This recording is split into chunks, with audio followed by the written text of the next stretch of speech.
미국 워싱턴의 한 숲속, 여기 괴상한 화재 초소 하나가 있습니다. 바로 SCP-3333입니다. 근처 화산 활동을 대비해 해당 초소를 점검하던 중 이곳의 변칙적인 특성이 발견되었는데요. 그 후 SCP 재단이 담당하여 탐사를 진행하게 되었죠. 첫 탐사인 D계급 인원이 투입되었습니다. 그에겐 통신 장비와 카메라 그리고 몇 가지 물품들이 지급된 상태. 초소 밖에선 윌리엄스 박사가 그의 탐사를 감독 보조하기로 했죠. 화재 초소 안에 들어선 남성은 카메라와 마이크를 체크해보곤 사다리 위로 올라가기 시작했습니다. 천장에 달린 문을 열고 들어가는 D계급 인원. 그는 쉽게 말을 잇지 못했는데요. 그도 그럴 것이 분명 위층으로 올라왔음에도 불구하고 똑같은 장소가 나타났기 때문이었습니다. 이미 이 현상을 알고 있던 박사는 남성에게 계속 올라가달라고 했죠. 그 후 약 1시간가량 사다리를 타는 D계급 인원. 그때까지도 같은 장소가 반복해서 나오고 있었는데요. 중간에 초소 바깥도 탐사해보려 했지만 세찬 바람 때문에 나갈 수가 없었죠. 이후 D계급은 챙겨온 간식도 먹으며 하루 종일 위로 올라갑니다. 그렇게 다음날 아침까지도 사다리를 타고 오르던 그가 불현듯 소리를 지릅니다. 그는 창밖의 산 꼭대기에서 사람 2명이 자신을 쳐다보고 있다고 주장하는데요. 이에 박사가 카메라 줌까지 당겨 확인해보지만 그곳엔 아무것도 없었죠. 하지만 남성은 녀석들이 망원경으로 자기를 쳐다보다 사라졌다며 불안한 기색을 보이는데요. 박사는 그런 그에게 마저 탐사나 진행하라고 재촉할 뿐이었습니다. 결국 남성은 다시 사다리를 타기 시작했고 의외로 345번째 공간에 다다를 때까지 아무 일도 없었죠. 그렇게 다시 하루가 지나고 아침이 되었습니다. 박사가 통신을 연결하자마자 들려오는 목소리. 지금 내려가야 합니다. 뭔가 좋지 않아요. 이에 박사가 왜 그러는지 묻자 그는 벽에 이상한 글씨들이 써져 있다고 말해왔는데요. 하지만 카메라에 비친 모습엔 글씨는 없었습니다. 결국 이번에도 윌리엄스 박사는 계속 올라가라며 그에게 명령했고 D계급은 울며 겨자 먹기로 다시 사다리를 탔죠. 중간중간 내려가고 싶다고 말해왔지만 박사는 완강히 모든 요청을 기각했다고 하네요. 어느새 527번째 층까지 도달한 남성. 그곳은 이전 층과 달리 어둡기만 했는데요. 연신 내려가고 싶다며 난리를 피우는 그에게 박사는 손전등을 켜보라 하지만 남성이 꺼낸 손전등은 켜지지 않았죠. 배터리가 문제인가 싶어 보조 배터리를 찾던 그때 D계급이 무언가 보인다며 소리를 지릅니다. 하지만 이번에도 카메라에는 아무것도 잡히지 않는 상황. 박사가 무엇을 본 것인지 다급하게 물었지만 그 사이 통신이 끊겨버렸습니다. 이후 그와 다신 연락이 되지 않았다고 하네요. 재단은 회의를 통해 이 SCP-3333 안에 미확인 개체가 존재할 가능성이 있다고 판단했습니다. 그렇게 준비된 두 번째 탐사. 이번엔 기동특무부대 MOD 대원 5명이 투입되었습니다. 준비를 마친 그들은 빠르게 사다리를 타고 오르기 시작했고 곧 D계급이 바깥에 나가봤던 층까지 빠르게 도착했죠. 그들은 바깥 탐사를 위해 MOD2를 먼저 내보내기로 합니다. 조금 긴장하며 문을 연 그때 예상과 다르게 세찬 바람은 불지 않았는데요. 이상하긴 했지만 덕분에 원활하게 바깥을 탐사할 수 있는 상황. 대원들은 다같이 초소 밖을 탐사하기 시작했습니다. 땅의 모양은 기존과 똑같았지만 초소 말곤 아무것도 존재하지 않았죠. D계급이 보았다던 인간형 개체 또한 보이지 않았습니다. 결국 대원들은 바깥 탐사를 그만두고 다시 사다리를 타기로 했습니다. 그렇게 꽤 많은 시간이 지나고 그들은 아무런 특이점도 찾지 못한 채 정상에 도착하게 되는데요. 역시나 그곳은 여전히 어두웠습니다. 그의 대원들은 준비한 손전등을 켰고 드디어 그곳의 모습을 볼 수 있게 되었죠. 평범한 초소였던 밑에 층과는 달리 이곳은 사방이 초소들로 연결되어 있었습니다. 위로 올라가는 사다리는 더 이상 존재하지 않았고 바깥으로 나가면 다시 초소가 나오는 구조였죠.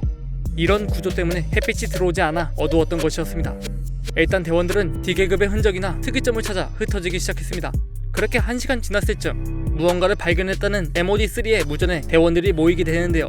이 과정에서 MOD5의 손전등이 꺼지며 그의 화면이 어두워집니다. 이를 미처 확인하지 못한 박사는 그저 MOD3에게 무엇을 찾았는지 물어볼 뿐이었죠. MOD3가 찾은 건 D계급의 배낭이었습니다.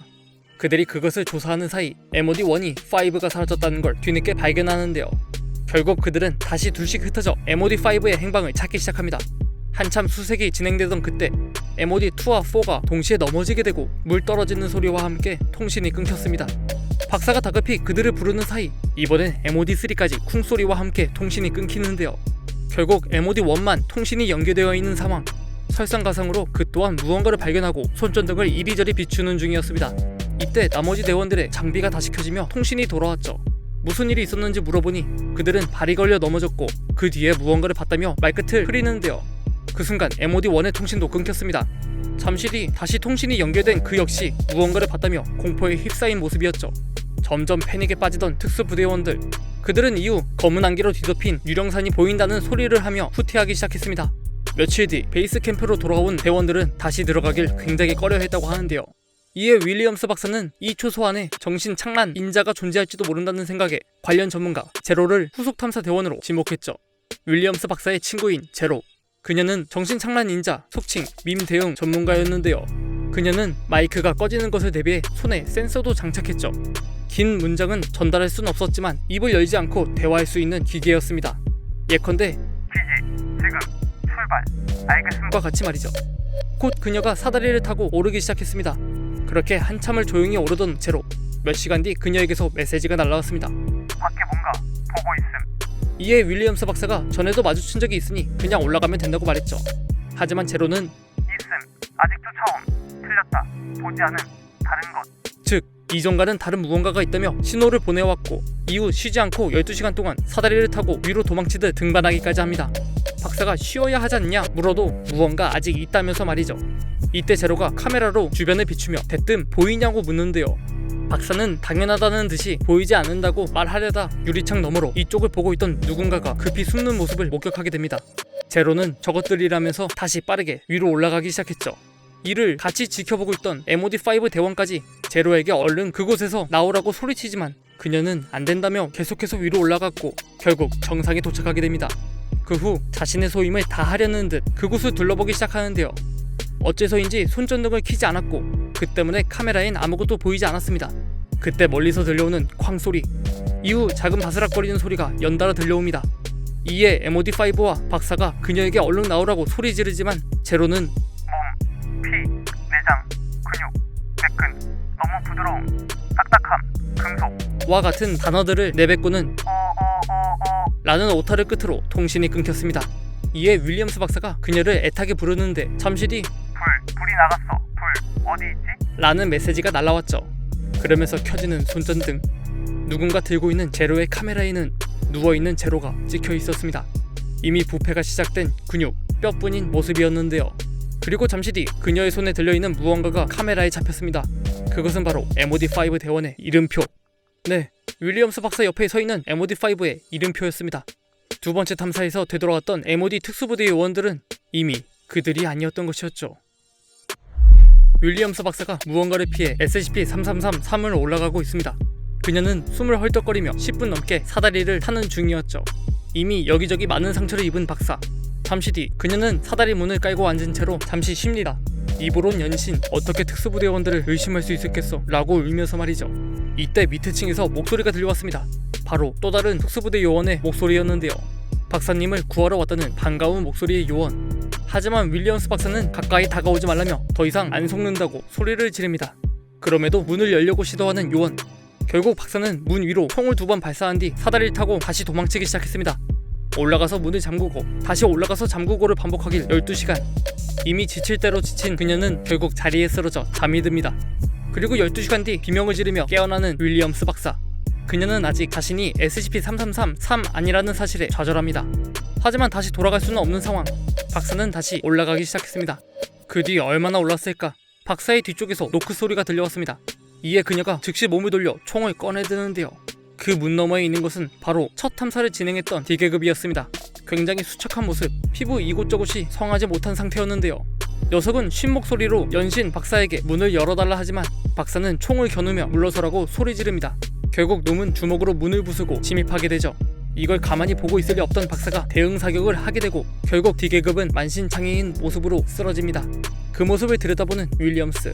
녀석의 모습은 어딘가 이상했죠. 그것은 더 이상 D계급이 아니었습니다. 껍데기뿐인 D계급. 그 안에 들어있던 건 반투명한 날개를 가진 검은색 생명체였습니다. 즉 인간의 껍데기를 뒤집어 쓰고 인간인 척하는 변칙 개체였던 것이죠.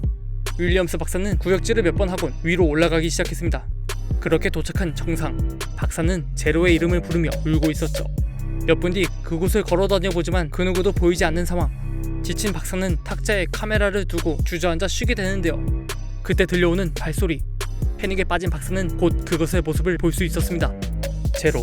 윌리엄스 박사의 친구인 밈 전문가 제로의 모습이었던 것이죠. 하지만 그녀는 껍데기만 남은 상태. 그 안에 들어있는 놈의 움직임 때문에 괴상한 모습을 연출하며 박사에게 다가오고 있었습니다. 윌리엄스 박사는 연신 제로를 부르며 흐느끼고 더 이상 자신의 친구로 보이지 않는 그 모습에 총을 겨누지만 이미 총알은 바닥난 상황. 자포자기한 그녀가 무릎을 꿇습니다. 그러자 제로의 몸에서 가시 하나가 튀어나와 박사를 찌르는데요. 그 가시엔 독이라도 발려있는지 그 즉시 박사는 움직이지 못하게 되었고, 곧 제로의 껍데기 안에서 검은색 독립체가 모습을 드러냅니다. 큰 반투명 날개와 거대한 흡입기관. 녀석은 마비된 박사에게 다가가 그 긴 흡입기관을 꽂아 넣는데요. 그러자 녀석의 등에서 박사의 내부가 쏟아져 나오고 윌리엄스는 껍데기만 남게 되었죠. 잠시 뒤 그 껍데기 속에 몸을 구겨넣는 독립체. 얼마 지나지 않아 녀석이 완벽한 모습을 갖추게 되었고, 직접 일어나 탁자 위에 놓인 카메라를 끄는 것으로 영상이 종료되었습니다. 이후 해당 동영상은 나중에서야 재단으로 보내졌고, 재단은 아직 이곳에 보내온 녀석의 위치도 제대로 파악하지 못한 상태라고 하네요. 뿐만 아니라 재단은 이곳에서 발생되는 일들을 모르고 있는 상태였습니다. 제로의 탐사 이후 탐사 기지를 점령한 독립체들은 재단 측에 인력과 장비를 계속해서 요구하였고, 이를 알 리 없던 재단이 수많은 피해자를 SCP-3333 탐사 기지로 보내게 되었죠. 그렇게 무려 50명이 넘는 인원이 실종되었을 즈음 보급 보조원 한 명이 죽기 직전 긴급 메시지를 보내어 이 사태의 진실을 재단이 알게 됩니다. 재단이 부랴부랴 팀을 꾸려 그곳을 쳐들어갔을 때는 이미 텅 빈 상태. 그들은 아직까지 그 독립체들을 찾아 수색하고 있다고 하네요. 인간의 피부를 뒤집어쓰고 연기하는 독립체들, 그리고 놈들이 살고 있던 선탑 화재 초소. 역시 다락방은 함부로 올라가면 안 되는 것 같습니다. 시청해주셔서 감사합니다.